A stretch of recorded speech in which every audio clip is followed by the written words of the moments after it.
How to switch off your dark mode in Chrome browser.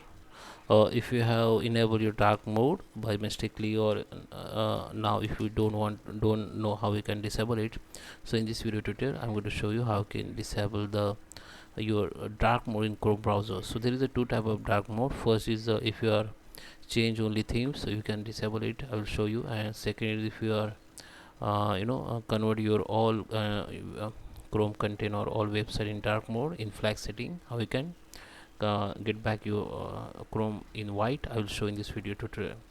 So first, just open your Chrome browser, new tab, and go to the custom Chrome. If you have using the theme setting, just go to the color and themes and use the this white default color and just click on done. So all your Chrome browser will be white. But if you are using the flag setting, like go to the Chrome, this double use this colon, then double slash, and then use the flags.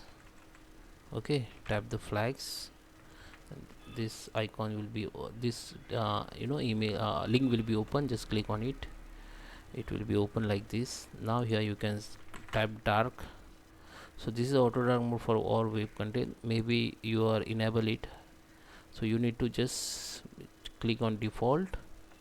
Okay, so when you enable it, it will be enabled and you have to relaunch. And again if you disable it, so you have to relaunch, so it will disable and your Chrome browser will be come back in white. Okay, so guys, I hope you like this video. Subscribe me. Thank you for watching. Please support me, guys.